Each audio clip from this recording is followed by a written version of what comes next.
syndicate আৰু তেওঁলোকে বিভিন্ন মানুহক ইয়াত দায়িত্ব দিয়ে মই যিখন আমাৰ ৰাজহুৱাভাৱে অভিযোগ পাইছোঁ ইয়াত ৰমিজালি আৰু বাটেন আলী নামৰ ব্যক্তিজনে তেওঁৰ হৈ চাব কণ্টেক্ট কৰি পেলাই নিজত চলাই আছে আৰু যিখন নাও সেইটো অতি পুৰণিকলীয়া নাও মই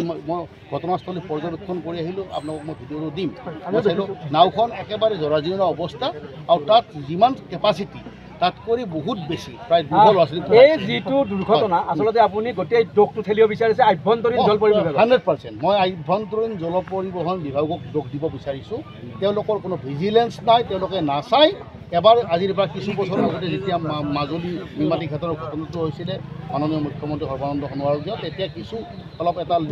গাইডলাইন জাৰি কৰিছিলে তেতিয়া ঠিকে আছিলে কিন্তু এতিয়া আকৌ একদম সপাধিলাৰ টাইপ হৈছে এই বিভাগটো আপুনি এগৰাকী জনপ্ৰতিনিধি এগৰাকী বিধায়ক আপোনাৰো দায়িত্ব আছে আপুনি কেতিয়াবা এই সম্পৰ্কত কিবা কৈছিল নে লিখিতভাৱে তেওঁলোকক জনাইছিল স্বাভাৱিকতে মই আপোনাক কৈছোঁ কথাটো যে আমি সময়ে সময়ে কিছু অভিযোগ পালে আমি কওঁ কিন্তু ঘটনাটো এনেকুৱাও হয় কেতিয়াবা যে চৰ অঞ্চলৰ মানুহ ইপাৰ হ'ব সিপাৰ হ'ব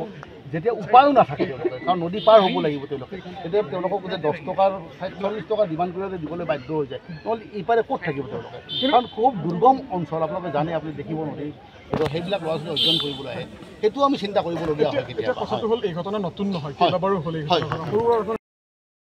এড্ৰেছটো আৰু কোন স্কুলত পঢ়ে কোন ক্লাছত পঢ়ে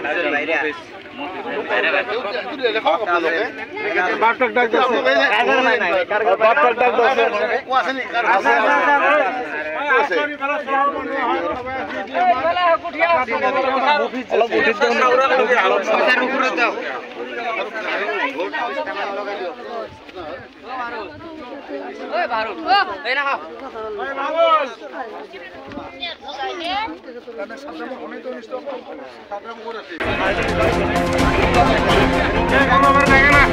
a ver,